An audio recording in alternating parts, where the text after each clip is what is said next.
So, hi everyone. Thank you so much for attending the fifth panel as part of our Dissemination and Implementation Science speaker series. I'm going to briefly introduce myself, the broader goal of the speaker series, and our esteemed panelists. My name is Brianna Last, and I'm an assistant professor in the clinical area of the psychology department at Stony Brook University. And I organized the speaker series with the support of Joanne Davila, also at Stony Brook, and the fantastic members of my lab. So for those of you who are new to this speaker series, the series is part of a project funded and supported by the Academy of Psychological Clinical Science. And the overall goal of the project is to strengthen dissemination and implementation science training across clinical science training programs. So as mental health challenges have become more pressing across the country and around the world, there's a real need to ensure that people can access high quality mental health services. The question of how to meet this need is one that dissemination and implementation scientists have tried to answer. And our field has developed unique methods, theoretical frameworks, and models that can help move the needle of population mental health. But unfortunately, training in dissemination and implementation science is not yet widely available in clinical science programs. And so by making the speaker series free, virtual, and available to anyone who's interested, we hope that it can support people interested in learning D&I. So today's panel is on measurement-based care, and it features our esteemed panelists, Doctors Amanda Jensen-Doss, Ruben Martinez, and Susan Douglas. Each is an expert in measurement-based care, and so we're thrilled to have them here to speak about their important contributions. So I'm going to just really briefly introduce the panelists so you know who they are. So Dr. Amanda Jensen-Doss is a professor and director of clinical training in the Department of Psychology at the University of Miami. And her research seeks to characterize and improve youth clinical care, particularly by testing the benefits of employing evidence-based assessment tools and treatments in clinical care settings. Next, we have Dr. Ruben Martinez, who's an assistant professor and acting associate director in the Bridge program in the Department of Psychiatry and Human Behavior at Brown University. And the primary goal of Dr. Martinez's work is to leverage equitable implementation methods to improve systems of care for youth experiencing health and mental health problems. And then finally, we have Dr. Susan Douglas, who's a professor of practice in the Department of Leadership, Policy, and Organizations at Vanderbilt University. Dr. Douglas specializes in program evaluation and health services research and development, with an interest in the implementation of quality improvement initiatives that contribute to sustainable individual provider behavior change. And she has particular expertise in measurement feedback systems for improving care. So each panelist is going to speak for about 15 to 20 minutes, and then we'll have a question and answer period at the end. I'll begin the Q&A with maybe like one or two questions of my own just to sort of get us started. But once we get to that period, feel free to just sort of put all of your questions in the Q&A box. And if you have any technical difficulties, Laura Jans and Madeline Papard, who have their videos on, will be sort of assisting you. They'll also be checking the dissemination.implementation@gmail email if you get kicked off the Zoom for any reason. But without further ado, I'm just going to let Dr. Jensen-Doss take it away. All right, thank you so much. I'm so excited to be here and to be able to talk about measurement-based care with some of my favorite collaborators. So we've tried to coordinate our talks a little bit to kind of build on one another and not be too repetitive. So I'm up first, and we'll kind of give an overview of the research base for measurement-based care and some kind of overview of mechanistic things, and then I'll pass it along. So, all right. So, today we'll be talking, I think, a bit more broadly about measurement-based care, but all three of us tend to be youth researchers. So, some of what we'll be talking about today will reference youth mental health care. I did want to take a just moment in this week to we're not really presenting research today, but I'm feeling a bit emotional and grateful for our federal funders and the folks that work at NIH in particular right now, and IES, of course, this looks like a braggy slide because it's a lot of grants, but most of these grants are not mine. They're grants that I've been able to work on and that, helped sort of get me to the place where I'm working on measurement-based care. And so, people like Denny Pintello at NIH really have championed a lot of the work. Susie's in my last grant, I don't think would have gotten funded if Denny didn't have some enthusiasm for the idea of measurement-based care. So just wanted to take a minute to send some love to our federal funders because, I know we're all worried about them. But with that, I want to, Susie, I love those parts. Valentine's Day. All right, so, kind of where does this all come from? So, I got my start in the field working with John Weiss, thinking about dissemination of evidence-based treatments for kids. And, back in the golden days when I started in the field a million years ago, we didn't have a lot of treatments for kids. We have a lot of treatments now, and a lot of treatments that have been developed and that many of you are trying to implement in clinical settings. And this is a great problem, but it's also kind of presents some decision load for clinicians. And so, what those of us on this call have been working on is kind of thinking about this idea of how can we help clinicians have roadmaps or guides to think about clinical decision making, in the context of what they're already doing, and also in the context of as we start to roll out new interventions in a system, how can we support clinical decision making? This is a model that we've been using as we kind of teach about these things. If we think about kind of the APA definition of evidence-based practice in psychology as being kind of the intersection between research, patient characteristics, culture and preferences, and clinical judgment, we can really think about measurement-based care as being the glue that drives that, or the fuel that drives that, the clinical decision-making piece of it. So we can really think about, this idea of we're wanting to pull the research base in, obviously, say we want to use an evidence-based treatment, but we really want to make sure that we're tailoring it and picking the appropriate practice for our patient, understanding how it fits and tailoring it over time and making sure it works for them. So we can really think about measurement-based care as kind of a process of evidence-based initial assessment that might support our case conceptualization, which might help us pick a treatment. And then evidence-based ongoing assessment is kind of what we're often talking about when we're talking about measurement-based care. And that can provide a feedback loop to help us think about, have we picked the right treatment? Is this the right thing for my patient? The sad truth is that even our best treatments have a very, very high percentage of non-responders. So even if we think we're doing an evidence-based treatment, that does not mean we're actually engaged in evidence-based practice for that individual patient. And so I really think that measurement-based care is really an important component of making sure that we're attending to all three of these aspects of evidence-based practice. So Ruben's going to get into a lot of the nitty gritty of how to do measurement-based care, but just at a kind of high level as an introductory point, we can think about measurement-based care as systematically collecting data throughout treatment. We use the term patient-reported measures, but in kid work that could refer to the youth patient, a caregiver, a teacher, anybody who's involved in care. This is helping us monitor how things are going and can inform clinician and organizational decision making. Every time I speak on this, I reflect on how the work, especially that I'm doing with Susie Douglas, is our conversation's always shifting, and this one kind of misses the boat about the fact that it's also a communication tool. But initially it was designed to kind of support this decision making, and as we'll talk about it, our understanding of this practice has grown over time.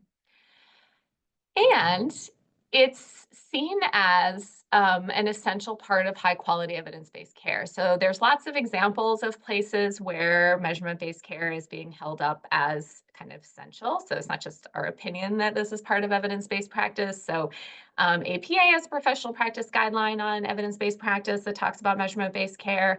If you're not familiar with it, CAPS, which is a kind of coalition of professional organizations, put together a consensus statement defining evidence-based practice decision-making for behavioral or mental and behavioral health care. And part of that definition really highlighted this idea that if you're doing measurement or evidence-based practice, you need to be doing measurement-based care and using the data to adjust services in order to maximize service care. So generally speaking, there is increasing recognition that that measurement-based care is important to ensure high quality care. But, it's still not standard practice. So, this is just an example. This is a survey we did. It was about 10 years ago, but I'm not sure that I would expect super different numbers if I were to do this again today. This is a survey of primarily master's level clinicians where we asked them how often they give sort of an individualized radiographic measure, and also how often they give a standardized outcome measure. And if we think about, the idea that feedback loops within measurement-based care require frequent assessment, we find, very few clinicians, particularly using standardized measures at least once a month, and a majority never using any standardized measures. Individualized measures, which we tried to define for them, but I'm not 100% convinced they understood what we were asking about, are reported being used a bit more. But this is all to say that I don't think that any of us, if we walked into your average clinical setting and asked for services, would be receiving measurement-based care. So should we be pushing it? What does the research say about whether measurement-based care improves outcomes? So there's a general consensus of yes emerging in the literature. So we have a lot of review articles and meta-analyses out. It seems like a new one comes out every week. And the idea is that across studies, we see that measurement-based care likely improves client outcomes compared to treatments not involving feedback to clinicians. There's also evidence that it decreases dropout, and I'll talk about kind of theoretical models toward the ends of my slide set, but there's some reasons why we think that that might play out in that way. But the effects are fairly small. So the effect sizes range a little bit across different meta-analyses, but around a D of 0.5, which is actually smaller than a small effect by Cohen's cutoff. So there's a little bump there. It's probably not the thing that's going to save mental health services and really turn things around, but it does have an outcome bump. I will note that Cochrane reviews, which are kind of often seen as the pinnacle source of high quality meta-analysis examination of the literature, kind of concluded that there's been a review for kids and a review for adults that basically said we don't know if it works or not. They had a lot of questions about the quality of the studies, which I think are somewhat valid. Happy to get into the weeds on that later, but and on the youth side, there just weren't very many studies to review. On the other hand, there are some things about the ways that Cochrane made inclusion decisions about those studies that they were much more restrictive than many of the other meta-analyses out there. So I don't know, but I always want to be a little bit honest about we're not sort of presenting something with large effect sizes that's kind of a panacea solution, but it's probably an important part of the picture in terms of making sure that we're delivering high quality care. So if people ask me, does measurement-based care work? I think the answer is it kind of depends. So there are circumstances under which measurement-based care works. There are patients for whom measurement-based care is helpful, but maybe not not all the time and not in all circumstances. So there's it's interesting because different meta-analyses come to different conclusions on this point, but there is some evidence perhaps in adult samples, it hasn't really been looked at in kids, that the effect sizes might be larger for patients who are flagged at some point in treatment as not being on track for optimal outcomes, which if we think about why feedback would work, makes some sense, right? Like if things are going really well in treatment and you get feedback that things are going well in treatment, that feels good, but it may not sort of help us make a change. It might help us make other decisions like it's time to terminate. But where it's probably most useful is when you get feedback that things are off track and you engage with that feedback and turn things around. There's also some evidence that effects might vary by system. So some meta-analyses have found larger effects for some systems of measurement-based care than others. There is some emerging evidence that effect sizes might be larger in youth studies. I don't entirely know what to make of that yet. There are a lot fewer studies on measurement-based care in kids, and they're also more recent. So it may be that measurement-based care is getting better, not that it's better for kids. But when I talk on the next slide about some of the hypothesize mechanisms, there are some ways in which treatment of kids is more complicated, and that measurement-based care might be particularly helpful in enhancing communication and shared decision-making in youth mental health care. So jury's out on that, but there is some evidence of that. There's also, a lot of Michael Lambert's work and collaborators of his have kind of concluded that it must also be more effective when the feedback comes with tools to help you know what to do. So these are often called clinical support tools. So, you get a signal that your patient is not on track, and along with that comes something that you could do. So in the OQ system, which is Michael Lambert's system, and he's one of the big kind of founders of this whole movement, that's really just an assessment. It's an assessment battery to help you, understand more about what's going on and some tips for how to deal with that. And interestingly, effectiveness varies based on fidelity, which I know that doesn't sound interesting, right? For a treatment to work, you ought to be doing it. But one of the most confounding things in the literature is we often don't find links between fidelity and effectiveness in our evidence-based treatments. But there is some emerging evidence that in measurement-based care, kind of the more measures you administer, the more clinicians look at the feedback, the more effective measurement-based care is. But we've got a very sort of high level look at that so far, and I think there's more that we need to know, and I'll talk about that in a bit. So together with Susan and some other collaborators, we've been kind of pulling together existing models and playing around with kind of coming up with a theory of measurement-based care. Again, this is all stolen ideas. None of this is necessarily invented, but this is how we think about it in our grants right now. So Ruben's going to get into the specifics of models of practice, but basically, we think that the sort of practices are likely, telling your patients why you're doing it, administering measures, looking at the data, discussing it, and reevaluating the plan.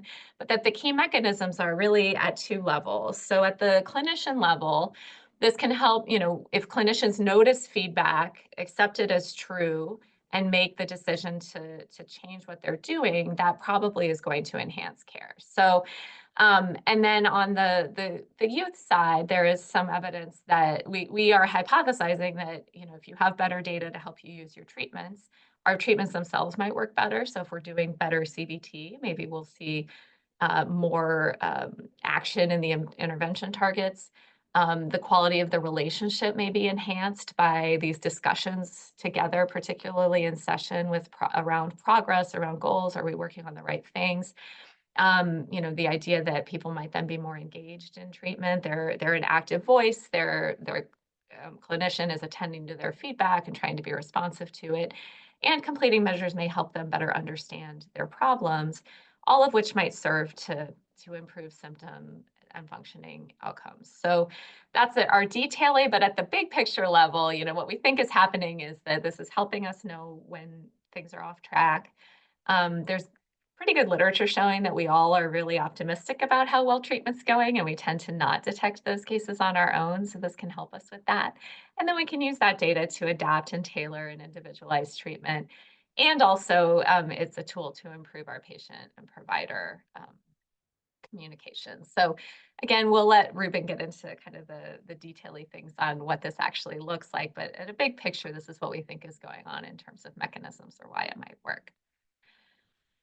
I also wanted to highlight a model by Jessica Barber and colleagues that is really showing that we also can think of measurement-based care as a tool to reduce health disparities. So again, I think Ruben's going to get into the Collect, Share, Act model, but that's just one way of conceptualizing the practice. But they've written a really compelling paper, and the citation is here, about how you can use measurement-based care data to leverage change in a lot of mechanisms that we think might underlie disparities in mental health treatment. So it helps us personalize and be more proactive in what we're doing.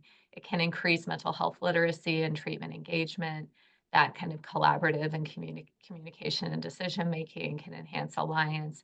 And it also sort of increases the transparency and hopefully helps with treatment retention. So I think at the individual patient level, this is an effective practice. They also, I think, are making a good case that this can particularly help us with historically underserved patients who may not be as sort of socialized to the treatment process, newer to the treatment process, and So I think I think this is a really important model for us to be thinking about, particularly in the current context of what's going on with our funding and our focus on DEI and health disparities. So I'll just end with a couple of limitations, some of which, folks on this panel are trying to address in their work. So, um, where we'd like to see the field going next is I do think we need more research in youth populations. We still have fewer than 10 published RCTs, probably closer to maybe 4. I haven't counted lately, but it's not a lot of RCTs. There's some good non-randomized studies, but many fewer studies than what we're seeing in adult samples. There's also some lack of consensus on exactly how you need to do measurement-based care. So there's emerging kind of theoretical consensus.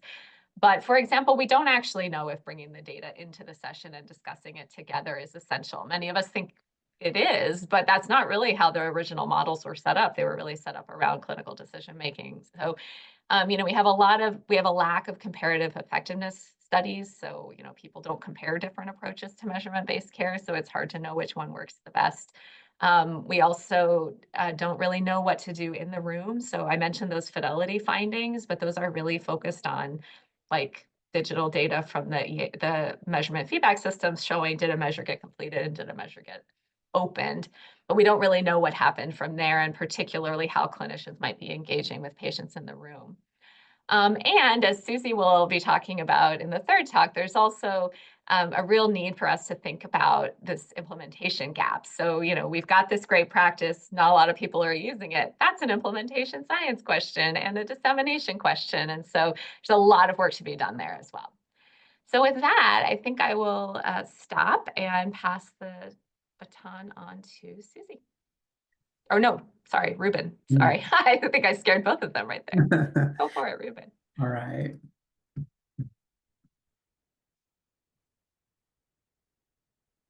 All right. You're seeing my slides, not the presenter view. Excellent.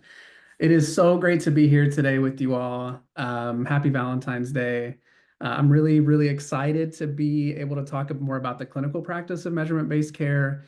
My overall goal for you today is that I demonstrate and show you how complex measurement-based care can be, but also how fruitful it can be, and to set up Susan to talk more about how that relates to how complicated implementation specifically of measurement-based care is. Implementation is complex no matter what, but measurement-based care presents some really unique multi-level challenges. So I'm going to just really quickly do a slightly more specific deep dive into why measurement is important to evidence-based practice on kind of like a line-by-line level. So the use of high-quality measurement and measurement-based care, it helps us to understand who and what we are treating. So it helps us to generate diagnoses. It helps us to generate hypotheses about what is going on with our clients. So not just the diagnoses, but the constellation of factors that are influencing what a client is experiencing and how they're experiencing those challenges. So case conceptualization. It helps us to generate then hypotheses about how we go about helping our patients and addressing those different challenges that we're seeing represented in our conceptualization. It also helps us to come to a collaborative understanding of all of the above. So by that, I really mean it helps us to build the alliance. And the alliance is not just that warmth and relationship, but it's also being on the same page about what we're doing and why. It's about providing rationale and sort of pulling back the curtain so you're on the same page. And finally, it helps us to navigate the treatment process, which can really wander and change. It helps us to focus and refocus treatment on the things that are important, and that's really getting our clients closer to their goals.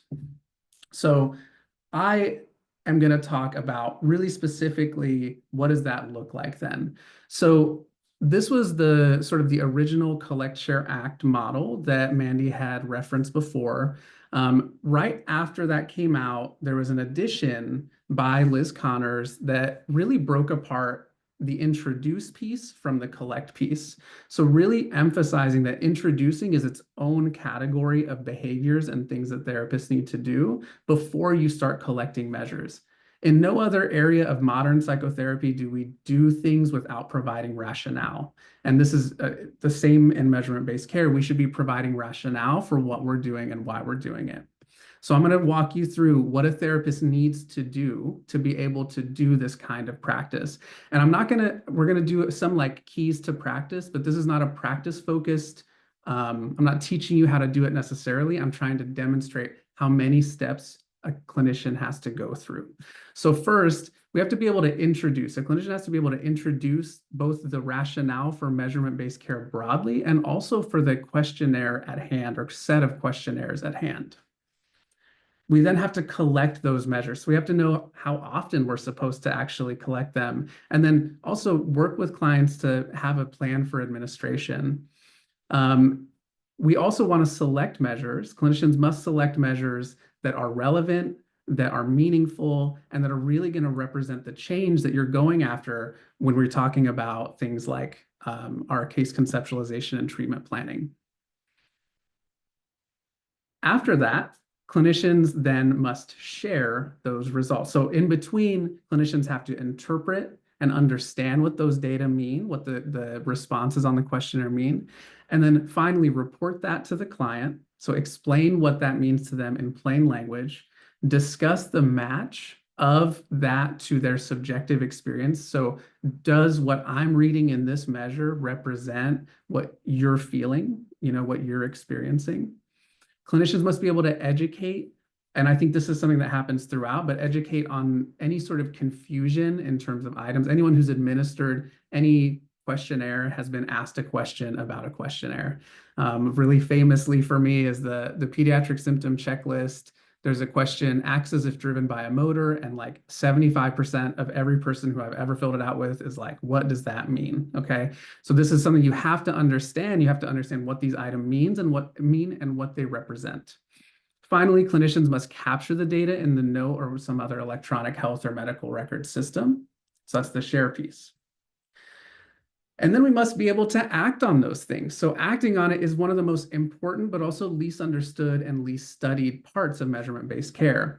So acting on it means that clinicians must know, what do these results mean for this client at this point in time? When we look at these trends, when we look at this context, what does this mean for what we're doing together? And then how do I convey that to you in a way that makes sense and helps us move towards this conversation or the brainstorm that's in part 2 here? After that, we have to be able to then understand, where do we go from here? What are our options even for acting on treatment? What kind of changes can we reasonably make to move us closer or move the client closer to their goals? So that's kind of a big picture view of the introduce, collect, share, and act model of measurement-based care. So I'm going to talk to you a little bit more in depth about each one. So in terms of selecting measures, one thing that is really challenging is that different settings have different priorities and structures around outcome questionnaires and measures. So some community mental health centers have a pre-specified set of measures. We use these with all our clients. This is what you use when you're using this evidence-based practice. And alternatively, for people who are in private practice, inpatient settings, partial hospitalization settings, places that are a little less structured perhaps in terms of assessment, they may just be picking and choosing different measures, and they may just use things that have been familiar to them. So one of these complexities is around what Mandy had referenced before, which is, what is the difference between a nomothetic and idiographic measure? So these are two broad categories of questionnaires or measures. Nomothetic or standardized measures really focus on comparing a child to a broader population. So these are things like the Patient Health Questionnaire 9, the Generalized Anxiety Disorder 7 scale. These usually have some sort of cutoff point that tells you mild, moderate, high, etc. So you're comparing a child or person to a broader population, perhaps of their same age peers. An idiographic or individualized questionnaire or measure really focuses on comparing a child to themselves. They're their own reference point. I really love these because they allow for you to communicate and engage about goals that are really, really, really idiosyncratic, really unique. So for instance, And when I was working in partial hospitalization, we would have idiographic goals that were like, I want Jimmy to stop fighting with his brother so much, right? And that's not going to necessarily show up on a specific item or scale, but that's something that's so important to the family that that's really partly even just generating that goal is helping them engage in their care. So quickly, this is an example of a standardized or nomothetic questionnaire, the Patient Health Questionnaire 9. You may have filled this out in your doctor's office. You may have had patients fill it out. You've seen measures like this. This is the example of the top problems assessment developed by John Weiss and company. This is a really great tool for folks. It's free. There are 3 top problems that youth parents or teachers can complete. One thing that I'll just put in a plug here that can be a little confusing is that some people think that you do this every session. You fill these 3 out and then you basically keep rating them until they fall off, and then you can add more. So it's a really great tool. I really encourage people to look into it. All right, so clinicians have to know the difference between those and also know what measures are available to them and how to use them. Additionally, early in treatment, I've been working a lot. I've noticed in community mental health centers and the implementation studies I work on, there's actually a really high number of people who have never read the measures that they administer. And I think that's a really huge challenge. So I've developed this really brief, it's like how to get to know any measure in 10 minutes little tool, and it's called IRIS. So it includes an instruction review, reading the items, and self-administering. So every standardized questionnaire has different instructions. Some of them are more helpful and some of them are less. If you work with patients, they'll often ask things like, can I fill out a half score, like a half point on this thing? They have lots of different questions that are sometimes answered and sometimes not. So clinicians should understand the instructions. They should read the items and look for confusing elements in the items, things that are maybe culturally bound or time bound. So for instance, I think the PHQ-9 asks about reading a newspaper, which I personally have not read a newspaper in hard copy in a very long time. So just understanding, what are you going to do if if a patient asks about a newspaper, because some kids don't also know like what stamps are for mail. There are lots of things that are time bound that are just not as relevant anymore. And then I really believe that clinicians should self-administer the measure. They should take the measure themselves and really focus on the emotional and cognitive experience. So what emotions, feelings, thoughts come up for you as you fill this out to build some empathy for what it's like to be a client completing these. All of these will help you develop a plan for administering a measure. So again, these are all sort of like ideal things that clinicians would do in order to practice measurement-based care to high fidelity.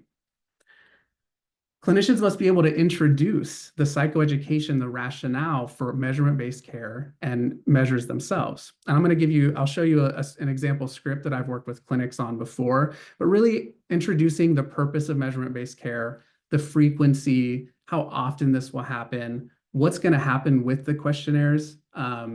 We've had situations where patients have believed that if they scored below a certain cutoff, that they would just lose access to their care.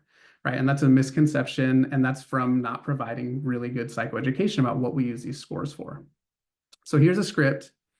As part of your treatment at this clinic, we will ask you to complete at least one brief survey about twice per month. This isn't just paperwork, so you're showing how important this is.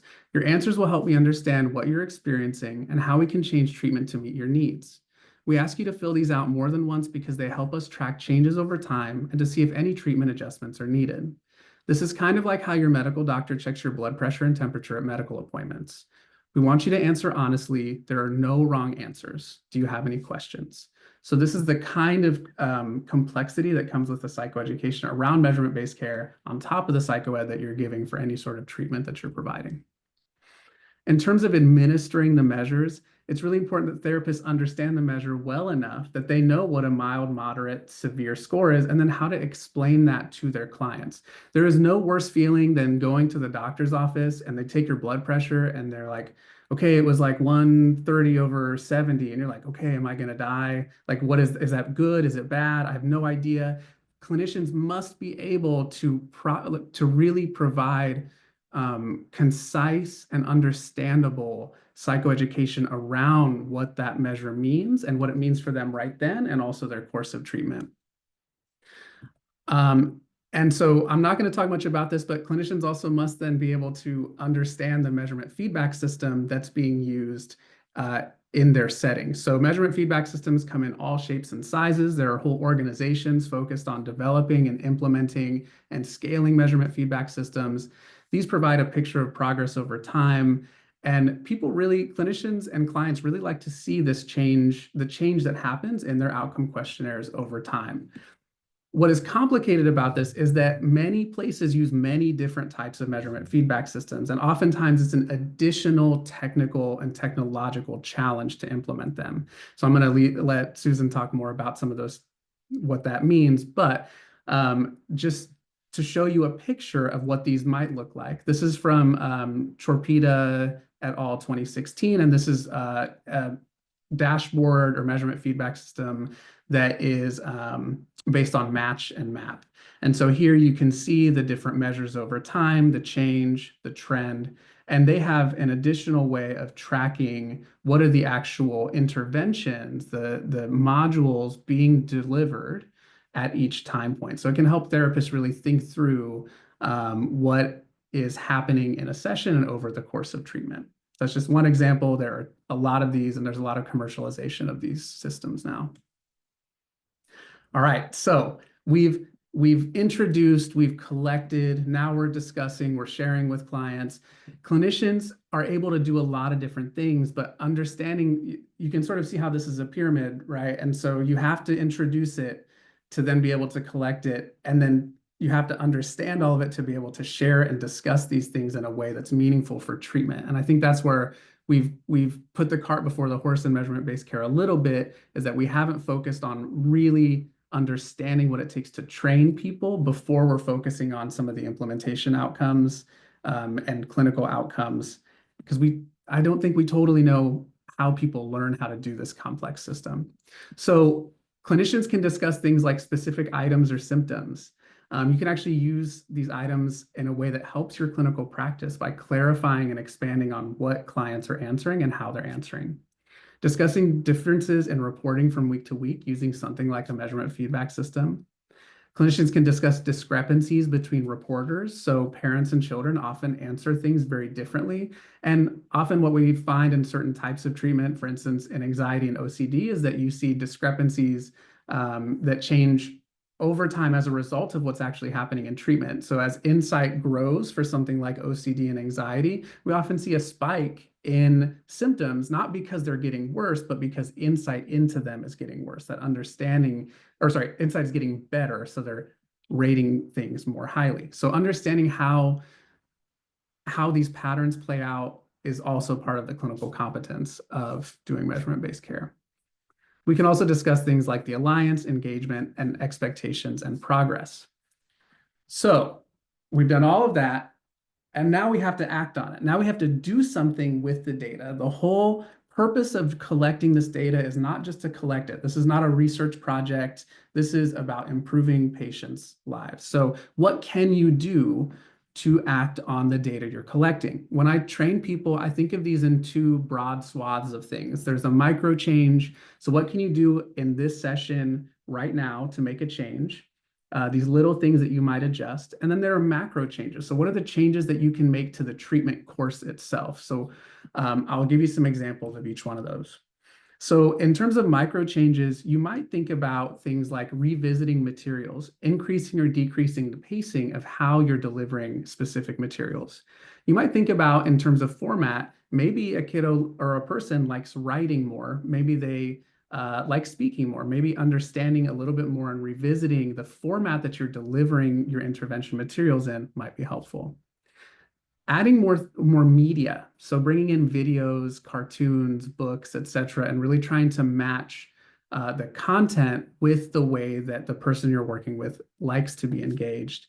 And then sometimes it's good to change the focus of a day or session, though I want to be very careful about that, because one of the things we think is really great about measurement-based care is that oftentimes in community mental health, we have a lot of crises of the week, and this is not a crisis. This is so a crisis is something we really need to address. The crisis of the week is something that we want to discuss, but we want to then reshape into how it affects therapy. And we can really use outcome questionnaires to reshape some of these crises of the week, these arguments, these bad tests, all of these things into back into what we're working on in our therapy. In terms of macro changes, we think about things like referral to a relevant service. So speech and language services are something that I'm really passionate about, is that we have so many kids with emotional and behavioral challenges who also have unidentified language problems. And I want to put a plug in here to like really learn a little bit more about that. And also referral to a place like psychiatry to better understand maybe some emerging challenges that are happening.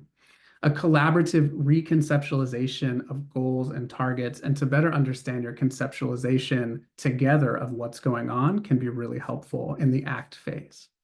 You might think about adding components of a different treatment. So you might add an exposure hierarchy, you might add mindfulness, you might take away certain behaviors. If you think, for instance, that anxiety is the primary challenge and you have not been doing a lot of avoidance work to decrease avoidance behaviors. And then finally, you can really address the alliance big picture. So are we on the same page about what we're doing and why we're doing it? So those are the big pieces. I feel overwhelmed sometimes when I think about it. It's a challenging clinical practice, but what I want you to take away are a few things. One, we have these 4 steps: introduce, collect, share, and act. Second, that measurement-based care is complex, but it's definitely worth it. I have seen this both in my own clinical practice and in training clinicians in community mental health centers, that eventually you get to a point with a lot of people where we've seen kids who are like, I want to fill out, can I fill out the measure now? Like they're excited, they're interested in it, they want to see how much better they're doing. Measurement-based care can look a lot of different ways, which makes it very challenging to implement across many different settings. But finally, measurement-based care can help therapists conceptualize cases and engage patients meaningfully in their care. So thank you. Ruben, thank you. Mandy, I get to be last. So glad to see everyone here today. Let's just take a moment. You've been listening to some great content for a while. Feel free to stretch. And if you can, access your keyboard, because I want to do just a little bit of an interactive activity before I go into my presentation. As Ruben talked about, one of the things that matters here is the big why behind measurement-based care. And we connect with why through our emotions, through our feelings, and through our thoughts. So let's look at this image together. And I'd like you to use the Q&A if you can. And as you view what's on the screen, I'll describe it. And I want you to pay attention to what rises up. What thoughts do you have? What emotions? So here we have a graph of feedback from weeks 1 through 4 of treatment showing therapeutic alliance. Therapeutic alliance, the relationship or bond between a clinician and a client, in agreement on treatment tasks and goals. Started out really high. High scores are high therapeutic alliance. Low scores mean that there's a problem. So from weeks 1 to 4, it's gone from about as high as it can be to about as low as it can be. So imagine that this is you as the clinician. What's coming up for you? What thoughts or feelings might you be having? If you see this, your client's waiting for you in the waiting room, or you're going into supervision.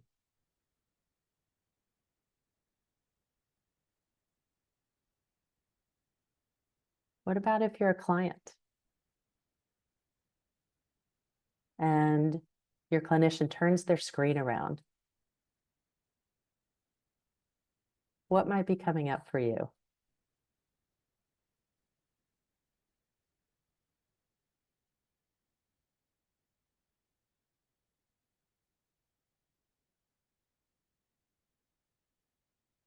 Feel free to use the Q&A.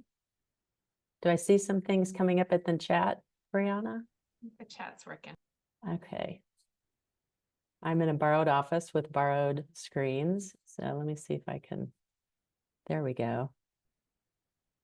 All right. Ruben, thanks for starting us off. Yeah, really, really authentic. Oh my gosh. Oh no, is what I would be thinking. What did I do wrong? Being curious, feeling inadequate. Why don't they like me? Scared.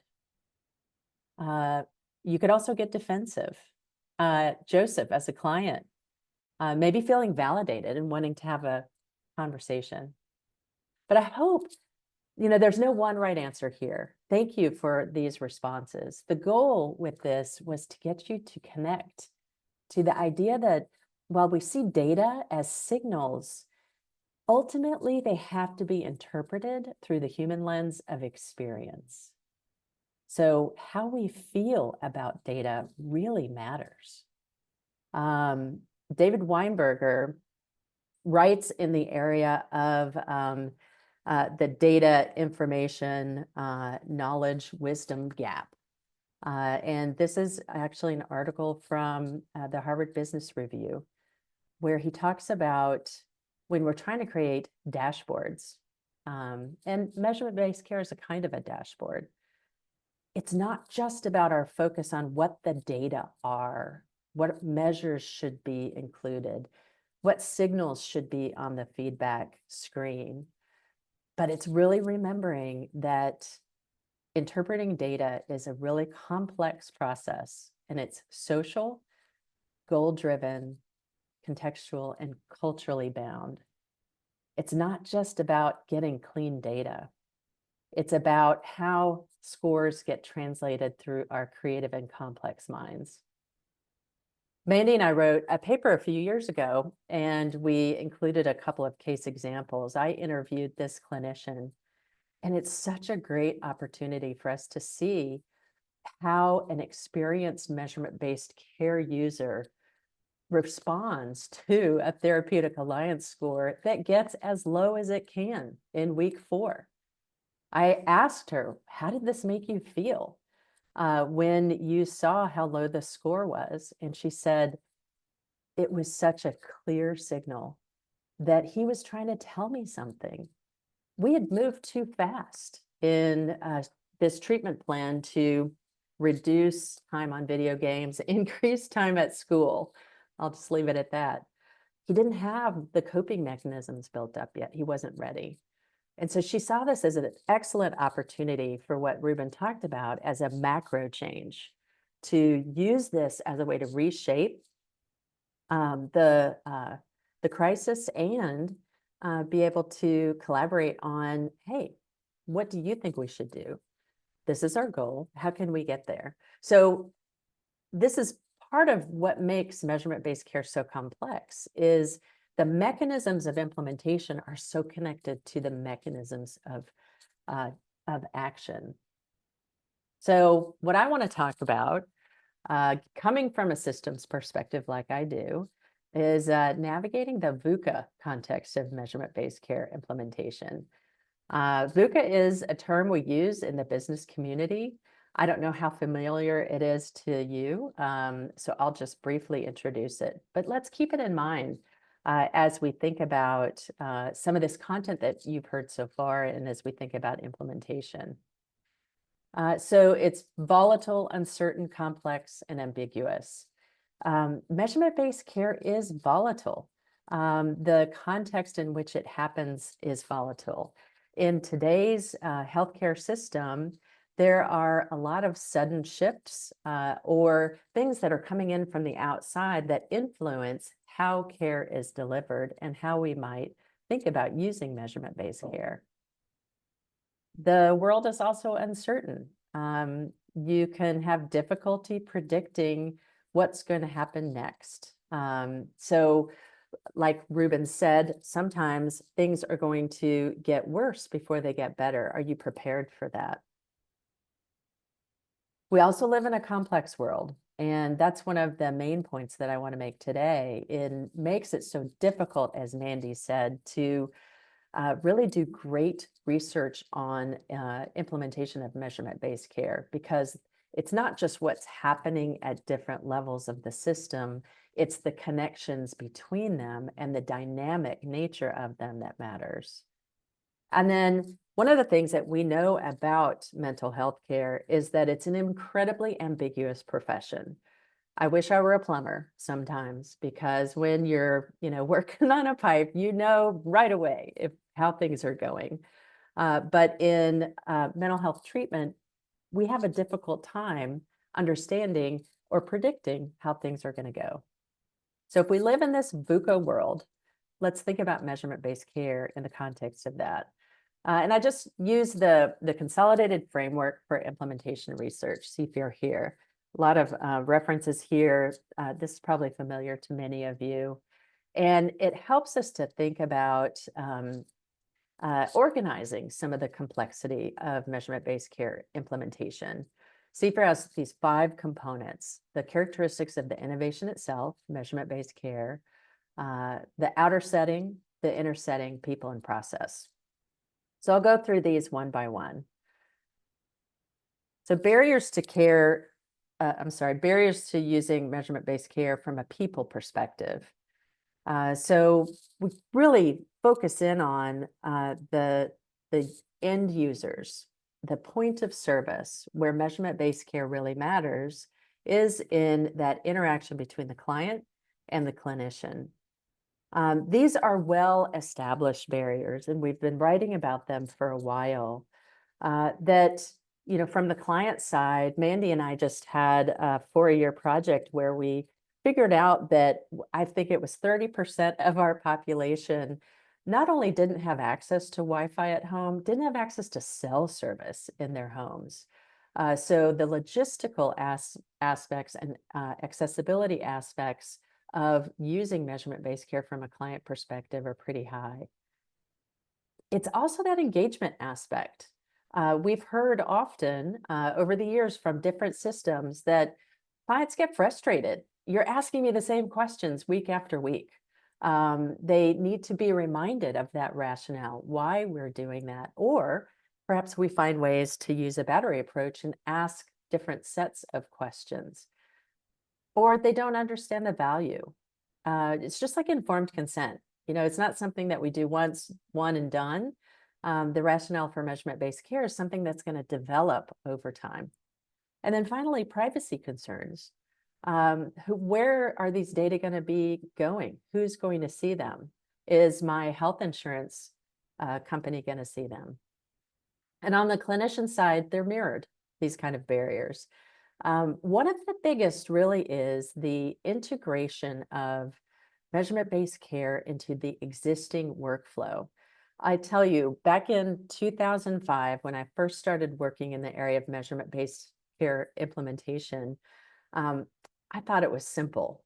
I thought, we just need a little bit of a user manual. Everybody's going to use it. It's such a good idea. And I had no idea the impact on your professional identity. And I am a clinician. I'm a clinical psychologist. But it really changes the way you think about how you communicate and how you do your work. The technology gaps that we've talked about, are you using paper and pencil? Is there a delay in getting data into the system? Do I have access to the feedback reports 24/7? What do I do if I don't look at a feedback report right away and there's critical risk information in there? Knowledge and self-efficacy is another big one. And Ruben and Mandy both mentioned this with the Collect, Share, Act model. Do we know how to use measurement-based care? And then our attitudes toward it. Measurement-based care is the quantification of deeply personal human stories. We didn't get into this work because we like looking at graphs. We got into this work because we care about people.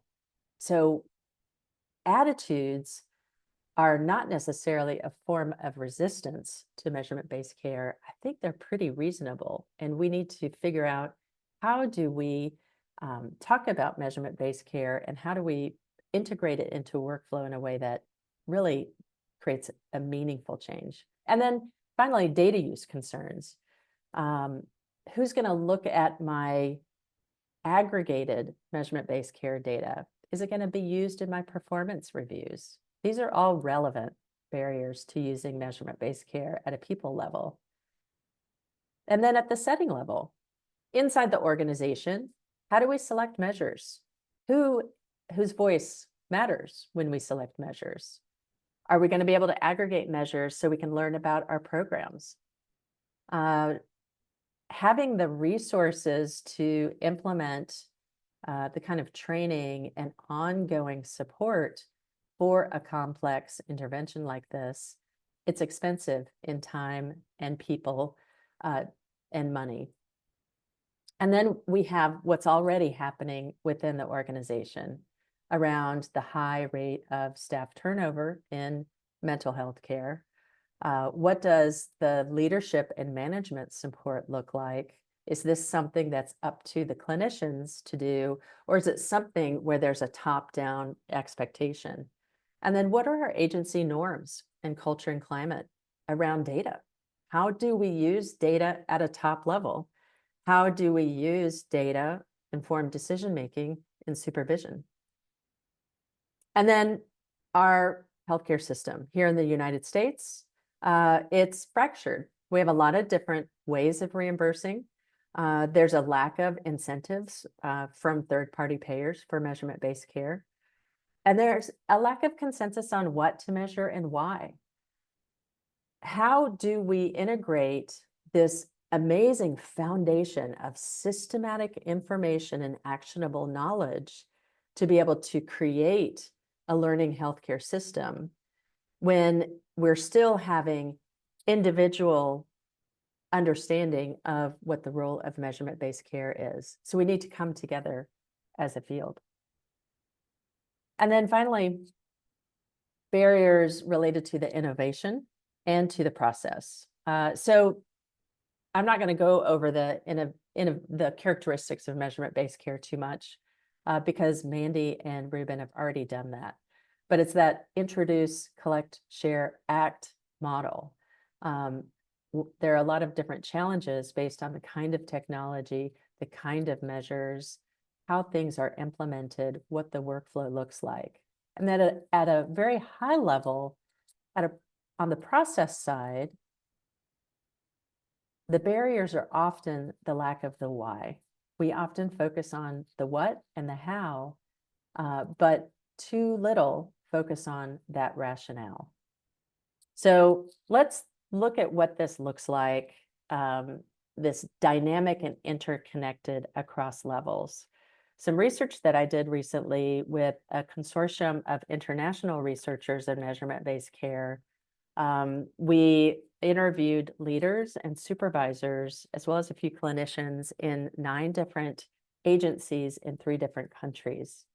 And we're still parsing through those qualitative data, but I just wanted to give you one example of how complex and interconnected the influences on measurement-based care implementation are.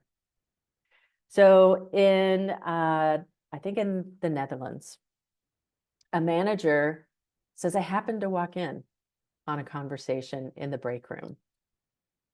And I heard 2 clinicians talking about feedback.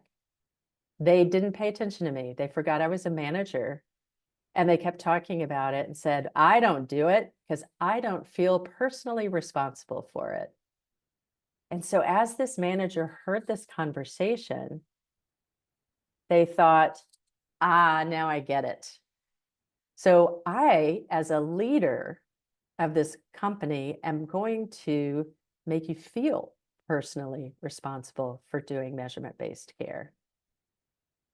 And as he thought about that, he also remembered, but wait, in some of our meetings, we've talked about a barrier related to the measures. People feel that they're not quite relevant, and we need better questionnaires. And so what happens when a leader in an organization has all of these thoughts all at once? And how do we support that kind of implementation complexity? So being able to continually pay attention to how are these measures working, to be able to listen to who's doing what and gather information from the bottom up, and then have clear leadership expectations from the top down. So it goes back to that idea of navigating the VUCA environment. So if we have unpredictable changes, how do we shift culture to embrace learning? If it's hard to predict outcomes, how do we create the psychological safety where failure is okay? And if we have multiple interconnected factors, how do we use our existing structures to connect and communicate? So for example, is measurement-based care a standing agenda item on your meeting agendas for your staff, all hands? And then there is always a lack of clarity in our field. So how do leaders use clarity as a strength? I'll leave it there. I think I have about a minute left, and we should have plenty of time for questions. Thank you, Susan. All of those presentations were so fantastic. So a virtual round of applause for our presenters. And I loved the way that you all kind of connected your talks. So I'm just going to ask one or two questions and then open it up to the audience, because I'd be very curious for everyone's perspectives. And when we do that, you can feel free to either use the chat or the Q&A, whatever feels easier. Just maybe starting off with more of a comment than a question, but I really appreciated the sort of humility that sort of cut across your presentations. You know, Mandy, you spoke about the fact that, you know, measurement-based care studies seem to exhibit sort of small effect sizes. I think that makes a lot of sense in terms of the fact that, you know, increasingly as we become more rigorous as a science, you know, small effect sizes are probably more the norm than not. And, you know, Ruben, you talked about sort of putting the cart before the horse, and the fact that, you know, we haven't thought as much about sort of how to give clinicians the tools to integrate and interpret. And Susan, I loved your comment about wanting to be a plumber, because there's so much less sort of ambiguity. And I guess I would just be curious if each of you could potentially expand a little bit more about sort of how clinicians should interpret data, and sort of innovations in that realm. I think in part, you know, I think a lot about case formulation. And I was just supervising a case in which we collect routine outcome measures in our in-house training clinic. And a client had come in and had reported like 0 symptoms in their last like routine outcome measure package between sessions. And, you know, both I and the supervisee both were very aware of the fact that the person had like extremely high anxiety. But had sort of, you know, based on our understanding of the learning history, knew that this client had sort of grown up in a really invalidating home environment where it wasn't okay to sort of express emotions. And so we used the sort of lack of reporting of symptoms as actually like a way to have a conversation itself in the next session. But in order for us to be able to have done that, we needed to have a really good understanding of the client's learning history and a really solid case formulation. And I feel like that piece sometimes gets missing in our training of evidence-based practices more broadly. So I'd just love to hear, you know, your thoughts about how we teach clinicians to integrate these data, how to approach it, how do they learn how to sort of make clinical decisions based on the data?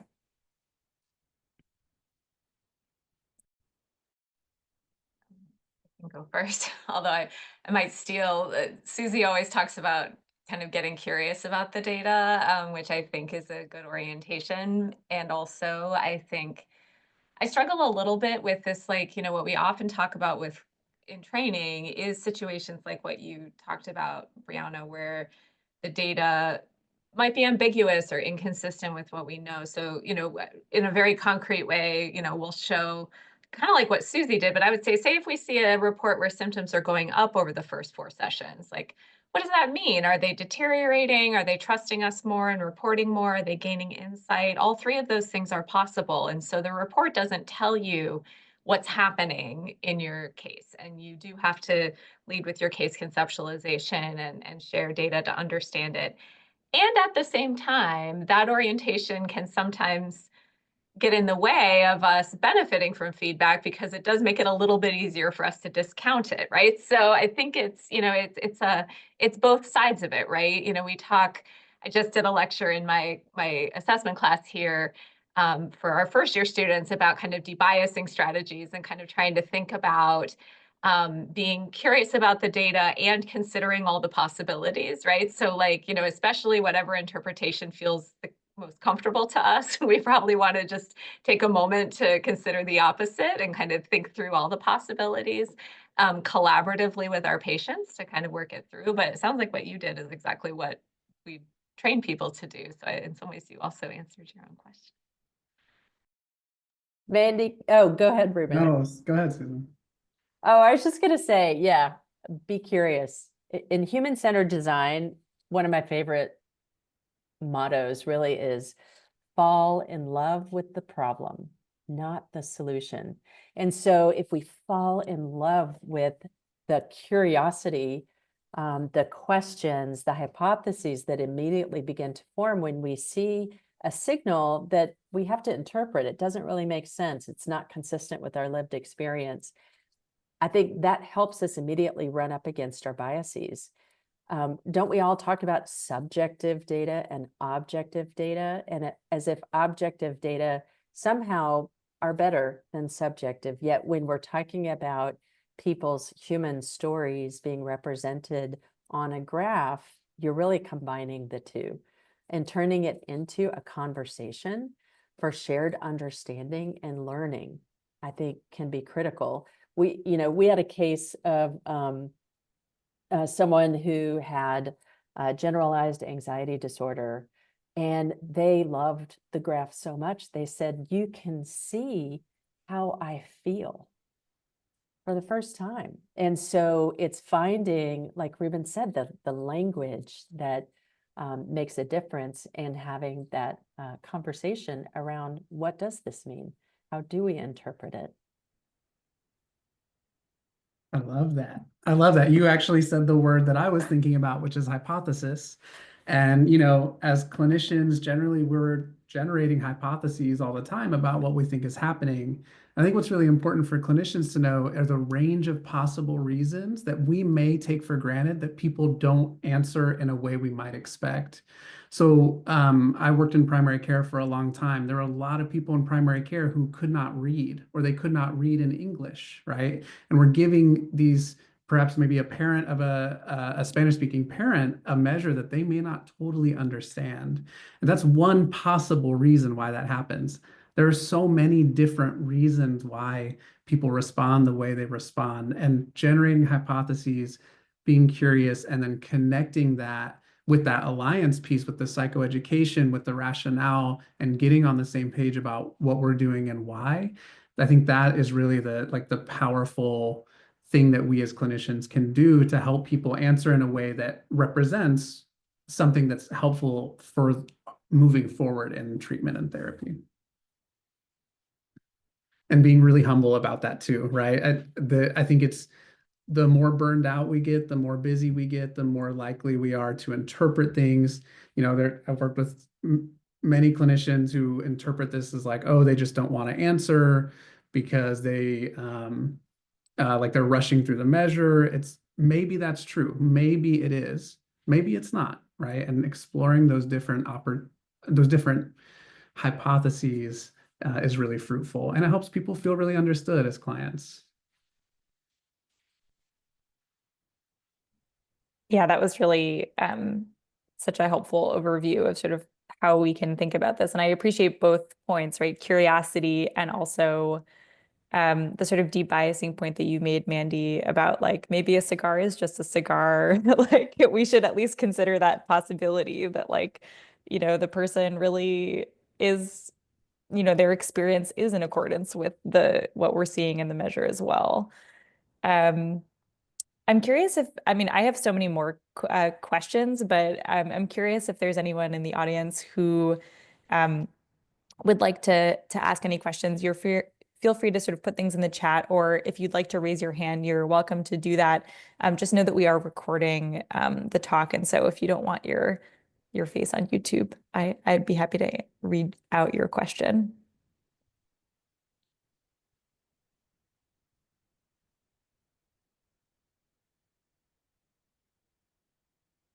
Well, I'll give people a second to sort of meditate and ruminate, but I guess one other sort of piece I'm curious about. So Mandy, you had mentioned in your talk around the fact that like maybe routine outcome monitoring can be most helpful for people for whom like treatment may not be working in some way. And Ruben, you sort of talked about like micro and macro ways to adjust, based on what you're seeing. Have you all sort of encountered, maybe like the opposite effects where, having that measure, almost like what you were saying, Susan, about like seeing the anxiety or sort of seeing something like that, it sort of consolidates the gains made in treatment and that it feels actually kind of like reinforcing of the work? Would love to sort of hear your thoughts about that. I mean, yes. So, I mean, we gathered some qualitative data with one of our collaborators. I think it was a cherry-picked sample by clinicians picking their patients who like it the most. But we got some very cool quotes from kids about like, oh, you did that. You see that on the report, and that talking about it making them feel proud, seeing them get better, and I will also say that. Along those lines, one thing I was very surprised about the first study that we did on measurement-based care was we had a lot of situations where the data looked like things were getting better and the clinicians didn't believe it, which I was not expecting actually. So, we would raise like, well, this person has not endorsed any symptoms. They're way down and they've been down. Have you thought about termination?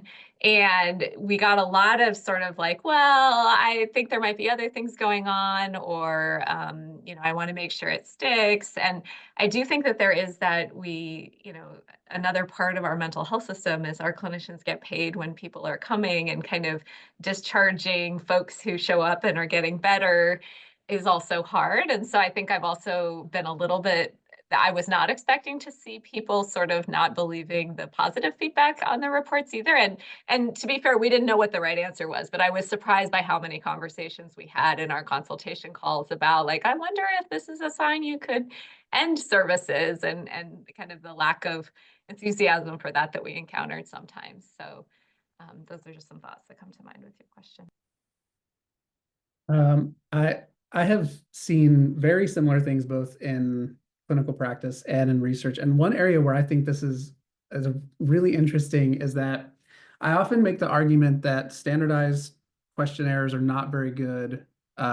We don't have very good standardized measures for intensive treatment settings, especially partial hospitalization, where you have many complex and intersecting challenges, and oftentimes the family is also involved and inpatient.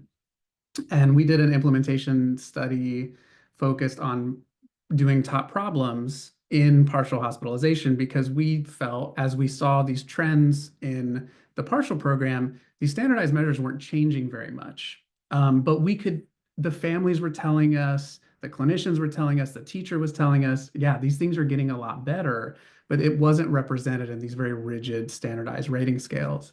And so when we implemented that, we found parents were like so delighted by the top problems because of how much they were seeing those change, and it never would have been represented otherwise. And families felt really reinforced, much more reinforced by the idiographic or individualized top problem improvement than they did with the standardized questionnaires. So I think it's really important that people do see their progress and the way that they're moving through. And at the same time, I think one thing I didn't mention before is we have to have a good humility around how good our questionnaires actually are, because there are some significant limitations to our standardized questionnaires.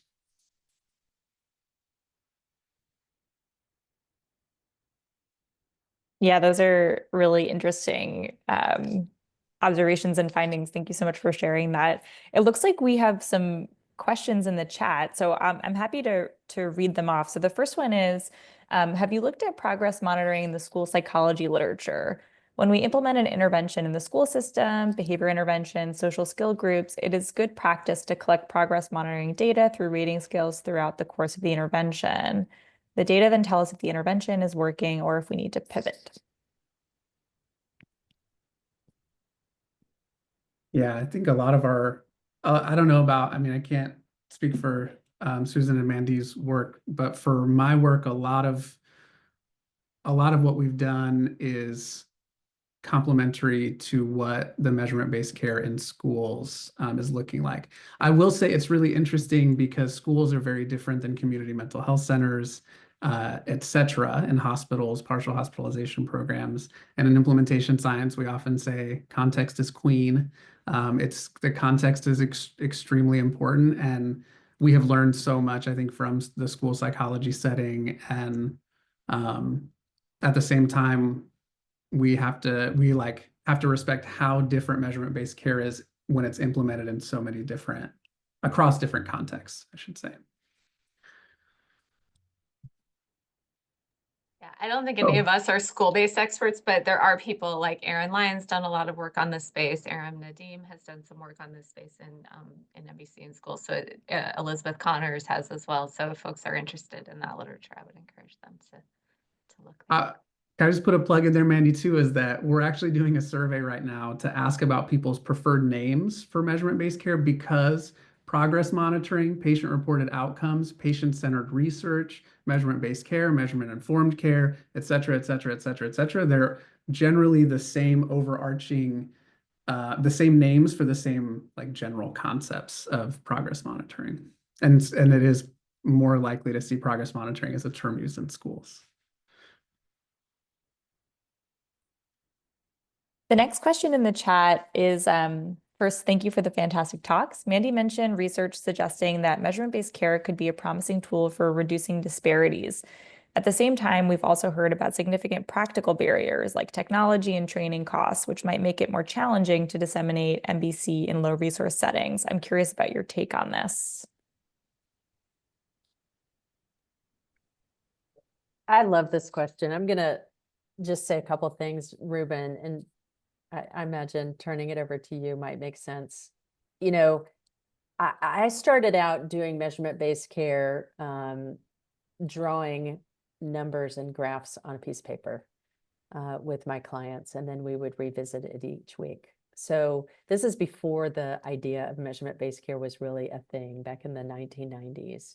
So I think part of it is figuring out how do we, going back to what Mandy was talking about, how do we identify the critical components or mechanisms of action, and then figure out how to field those in different kinds of settings. The other is, how do we utilize technology that already exists? So smartphones, things like that. A lot of people have those nowadays in a lot of different communities. One of the nonprofits I've been involved with for quite a while, we were able to field tablets in rural Kenya with community health workers to not only be able to use data, but also to begin to input data while they were in the field. And it really changed some of the healthcare interventions that we were able to do. So it's figuring out how to put those things together. Totally agree. So this is a wonderful question and really insightful. And it really depends, as Susan taught me, on your why. So there is this question, and when you implement anything, why are you doing this? And your organizational why probably looks different than your clinician's why. And in the case of measurement-based care, if the organizational why is really is really like what Susan had said of, we want to evaluate our programs. We want to aggregate data across all of our systems. We want to understand what's working and what's not at the system level. We want to use this for payment and reimbursement. That is something that is really hard to do low tech. Like, you can't do it low tech. It's very, very, it's close to impossible, because you just have to have the data infrastructure, the support to do that. If the why for why you're doing this is that I want to improve clinical care, that's really what a lot of that's where I'm really passionate, is about giving people tools to do this in a really low or no cost way, that doesn't involve the technology, because I'm not a broker of technology and I'm not connected to any system like that. So I'm really focused on, for clinicians who want to do this because they're improving their care, there's so many ways you can do this for free. There are free questionnaires you can find. Many of the questionnaires we talked about, and many more, are free to use. The scoring is free. The actual, so when I was in graduate school and we would do this, I wouldn't draw, but I would have an Excel spreadsheet where I would just put in, basically just make a line graph of what the outcome questionnaires were over time. And that was what I would share with clients. And if you have Google, you can get Google Docs and do the same thing. Obviously, not with any PHI. But there are many ways you can do this for free, but it really depends on the why of why you're doing it. Ruben, can I ask you a question to follow up on that? Because I totally agree. And also, I feel like that's a good response for motivated clinicians. And the part where the organizational, I think especially within organizations, that kind of organizational culture of feedback, even if it's still the why is about patient care, I think that kind of the free stuff fits very well at an individual level. I'm curious whether you played around with any models of bringing those, freer things into supervision, or other ways where you can kind of create the organizational climate around feedback, even in the absence of these technologies. Because I think that's where I feel a little stuck in some of our work on this, is that balance. I'm just curious about your thoughts on that.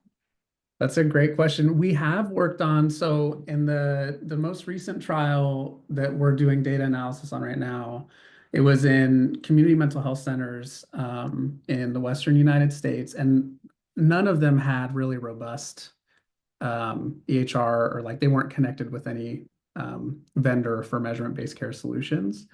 And so we actually, because this is an implementation talk, we actually we tailored and co-developed implementation strategies. And one of them was, number one, developing a shared vision document across different levels that really articulated the different reasons why for different groups. But the other thing that people really wanted was supervision support. And I think that was something we actually just formally built it into their supervision agenda at a couple of our clinics, because they were willing to do that for us, where we built in a protocol where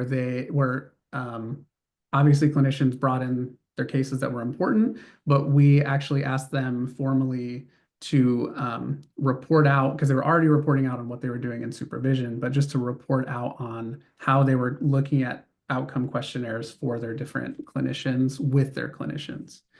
It is really hard, though, to your point, Mandy, that if for highly motivated clinicians and a highly motivated and really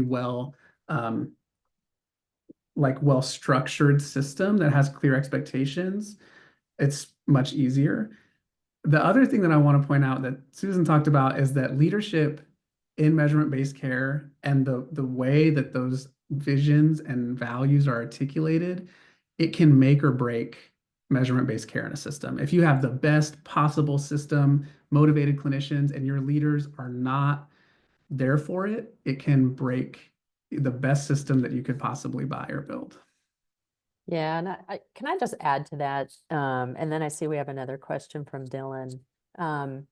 I'm actually doing some of this work around data-informed decision-making outside of the healthcare field altogether. And I am seeing universals here in learning and development, the use of data across levels of a system, and the importance of leadership and the why. So let's remember that larger context, that I think some of this is endemic to what does leadership and management look like in behavioral health care.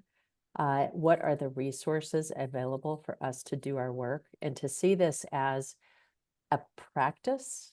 Measurement-based care is a clinical skill and a practice, not just a tool. The problem with it is it looks, feels, and smells like an electronic health record when it is technology-based. And so that's where we're always going to be trying to think about, how do we blend that sort of artificial data-oriented side with the deeply personal human side. And it can definitely be done. We've seen it done. We've seen it done in our qualitative research and in the stories that we hear as clinicians about the times when measurement-based care really made a difference. Even in supervision, I had a supervisor tell me once, it's completely changed my engagement in the hall supervision, where I'm able to actually get to the bathroom when I'm walking down the hall. I can say, hey, have you looked at your feedback report yet? Let's check in after you do that. And so it can even provide that kind of an organizing function, but we don't know enough about it yet. We need to know more. That was great. We have one sort of final question that maybe we could do kind of like a rapid fire response to, so we could make sure we wrap up on time. But it was about sort of, advancing towards more holistic assessments of mental health. The PHQ-9 and GAD-7 are widely utilized in clinical practice. Susan, to your point, I feel like hospital systems are increasingly integrating those in the EHR, but what additional constructs or measures should be prioritized in sort of the next generation? Ruben, you go. I'm just going to put my plug in for more research and advocacy around idiographic measurement, individualized measurement, given how much clinicians like it, how much clients seem to gravitate towards talking about the problems that are very specific. Those don't give you everything you need in terms of case conceptualization, diagnosis, but I think that really advocating, especially to payers who don't really take that kind of data seriously, is like a really next level policy thing that we should be thinking about. That's a great way to end. Advocacy for idiographic measures. I like that. I'd love to just give another virtual round of applause to our amazing panelists. That was such an excellent panel and discussion. So thank you so much for sharing your wonderful insights and expertise. We're so lucky to have you.